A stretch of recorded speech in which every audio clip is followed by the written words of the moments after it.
Hello दोस्तों, स्वागत है आप सबका स्टडी आईक्यू में। दोस्तों, जो पिछली कक्षा थी जहां पे हम आदिकाल को लेकर आगे बढ़ रहे थे, हमने सिद्धनाथ साहित्य की बात की थी, हमने जैन साहित्य की बात की थी। आज हम अमीर खुसरो की बात करेंगे और अमीर खुसरो की बात करते करते हम इस बात को देखेंगे कि क्यों तूती ए हिंद का खिताब उन्हें मिला, उन्होंने खुद से दिया, और क्यों इतने स्पेशल हैं अमीर खुसरो। चूंकि जो वर्तमान हिंदी हम बोलते हैं, इससे जुड़े नगों की अगर बात की जाए तो निश्चित तौर पे अमीर खुसरो का बहुत बड़ा रोल है इसमें। अमीर खुसरो बहुत इंपॉर्टेंट है। और हम आज की कक्षा में आदिकाल, जो बहुत पहले, मतलब सोचिए ना कि भक्ति काल तो हम लोग मध्यकालीन भारत की बात करते हैं। प्राचीन भारत में कोई एक ऐसा व्यक्ति, कहीं ना कहीं प्राचीन से मध्यकाल के बीच में एक ऐसा व्यक्ति इतनी सारी रचनाएं कर रहा था, इतनी सारी विधाओं में रचनाएं कर रहा था कि आज के समय में उसे सोच पाना, समझ पाना असंभव लगता है। तो निश्चित तौर पे बड़ा महात्म्य था अमीर खुसरो का, हम उसे पढ़ेंगे और फिर इस प्रकार हम आगे बढ़ेंगे और आने वाली कक्षाओं में हम राष्ट्र साहित्य और बाकी चीजें भी पढ़ेंगे। तो बात की जाए अगर अमीर खुसरो की, तो असली नाम इनका क्या था? अमीर खुसरो साहब का इनका जो नाम था वो क्या था? अबुल हसन यामीन उद्दीन खुसरो इनका नाम था। 13वीं-14वीं शताब्दी के बीच में भारत में इन्होंने अपना मकाम बनाया। न सिर्फ मकान बनाया, सोचिए ना, मकान नहीं, मकाम, ध्यान रखना है ना। सोचिए ना कि हिंदी साहित्य के सिलेबस में अमीर खुसरो को साहित्य के इतिहास में अगर पढ़ा जा रहा है तो ये इस बात का निश्चित तौर पे इशारा करता है कि उस व्यक्ति ने साहित्य को किस किस स्तर पे सपोर्ट किया होगा। ठीक है, तो 1253 ईस्वी में इनका जन्म था, पटियाली जिला एटा में हुआ था।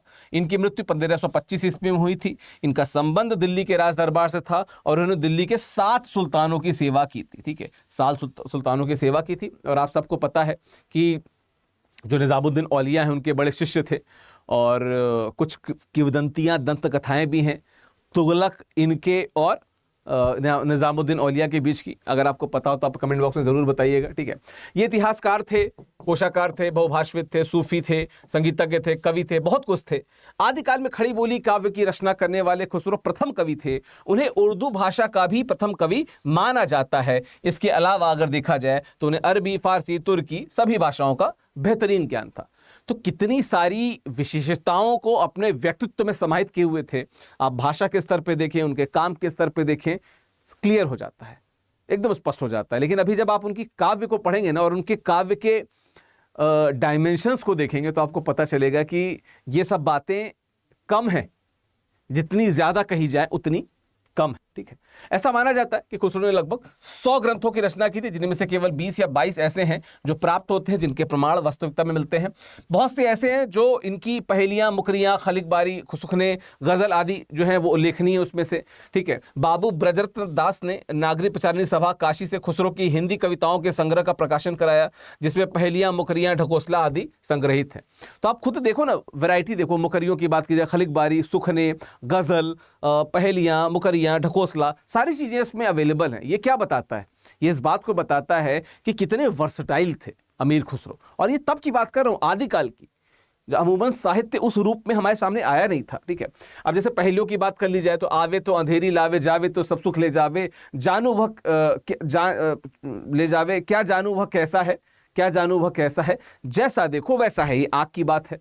मुकरियों को देख लीजिए, नित मेरे घर आवत है, रात गए फिर जावत है, फरुत अमावस गेरी की फंदा, ए सकी साजन न सकी चंदा। डेली हमारे घर आता है, रात गए फिर चला जाता है जब सुबह। ठीक है, फरुत अमावस गोरी के फंदा, मतलब अमावस में गाली फंदा लगा के हो जाते हैं।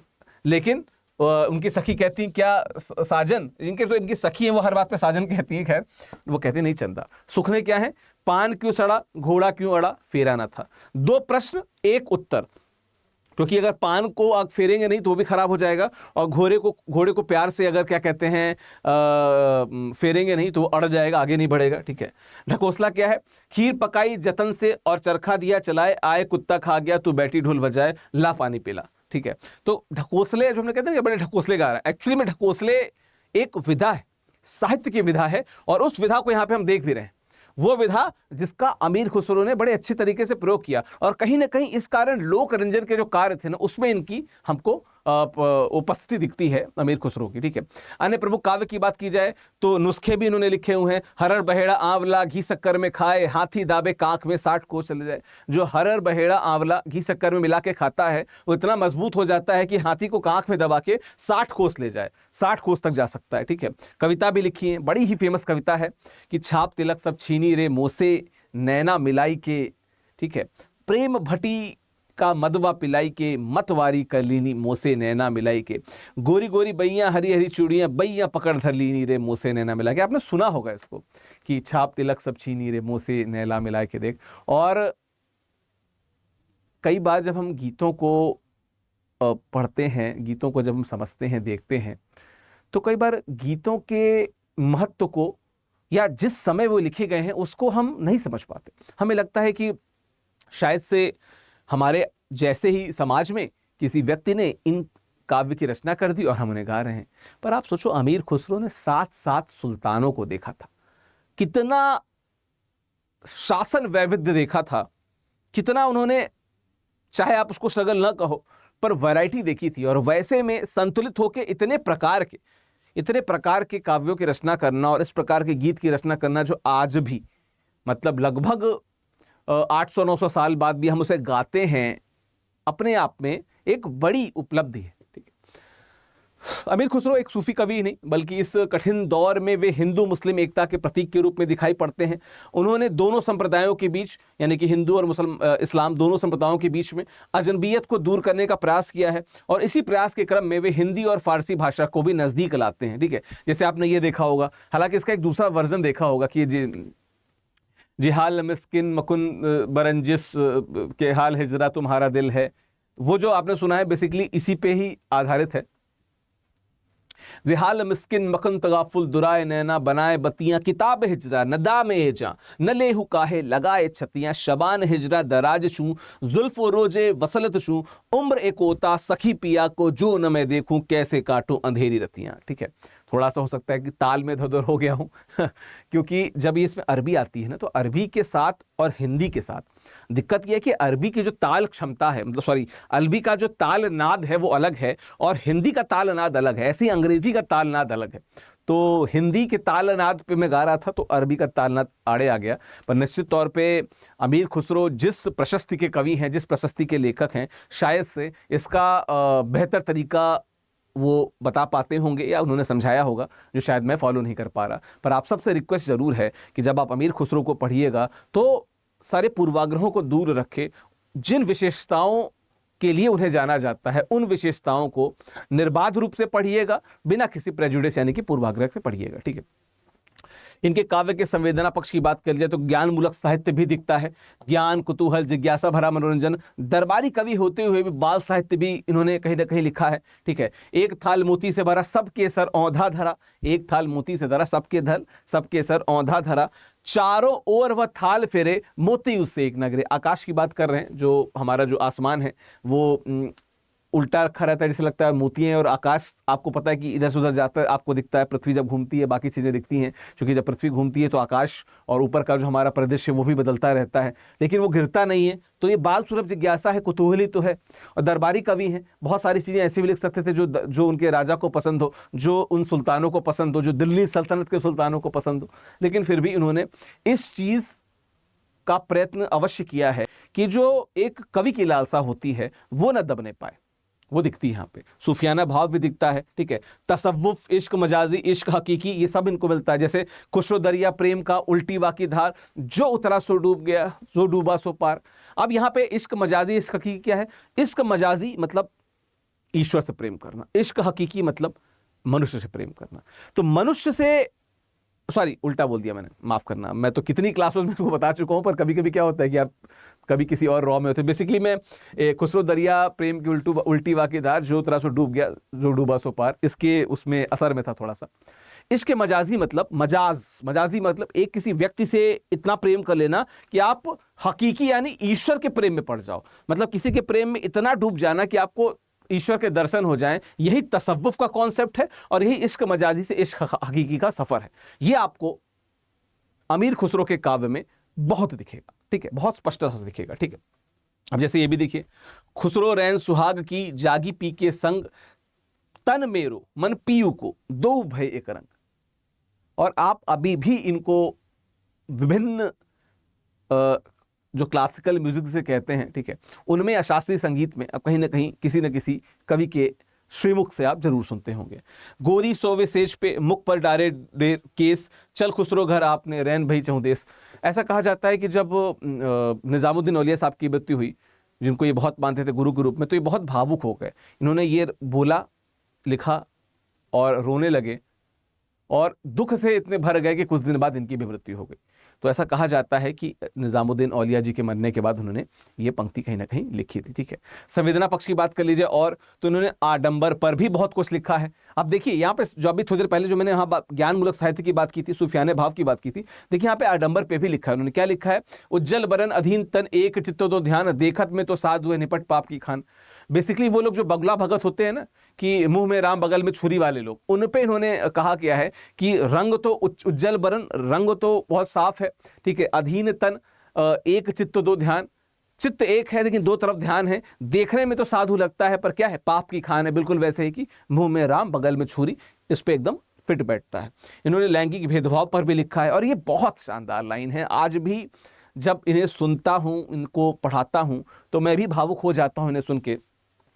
काहे को बियाहे परदेस सुन बाबुल मोरे, भैया को दी है बाबुल महला दो महला, हमको दी है परदेस सुन बाबुल मोरे। मैं तो हूँ बाबुल तेरे खूंटे की गैया, हाँ की हुक्कू जाऊं परदेस सुन बाबुल मोरे। ठीक है, क्या, मैं तो हूँ बाबुल तेरे खूंटे की गैया, हाँ की हुक्कू जाऊं परदेस सुन बाबुल मोरे। तो सुन बाबुल मोरे जो है इसका, ये इसका एक वो जिसे कहते हैं कि मेन थीम लाइन है। और एक बिटिया अपने पिता से कह रही है विदा होते समय, ठीक है, कि भैया को तो आपने महला दो महला दे दिया, ये घर उनको दे दिया और मुझे परदेस भेज दिया, दूसरे के घर भेज दिया।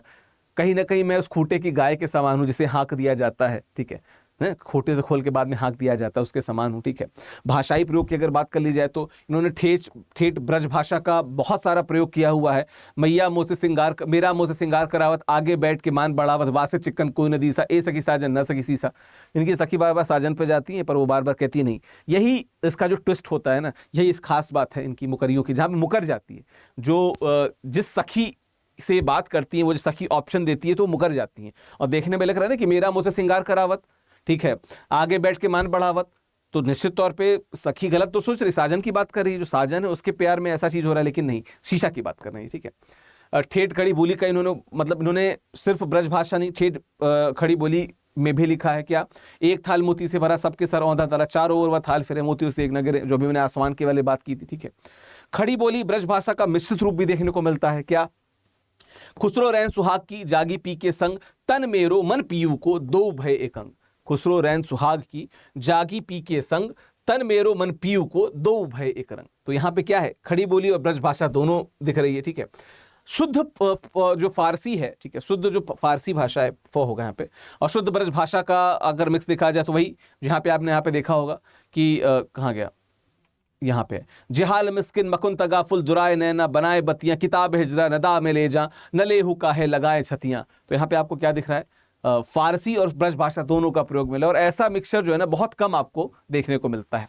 बाकी इनके काव्य में एक जगह दिखता है जहाँ पे खुद खुसरो कहते हैं कि तुर्क हिंदुस्तानियम मन हिंदवी गोयम जवाब, चुमन तूती ए हिंदम अज रास्त पुरुषी, जेमन हिंदवी पुरस्त नाग्स गोयम, शकर मिस्त्री नदारम कज अरब गोयम सुखन। अर्थात मैं हिंदुस्तानी तुर्क हूं, मैं हिंदुस्तान की तूती हूं, अगर वास्तव में मुझसे कुछ पूछना चाहते हो तो हिंदवी भाषा में पूछो, मैं तुम्हें हिंदवी भाषा में बहुत सारी बातें, अनुपम बातें बता सकूंगा। मेरे पास मिस्र की शक्कर नहीं कि अरबी में बात करूं। ठीक है भाई, हिंदुस्तान में पैदा हुए थे।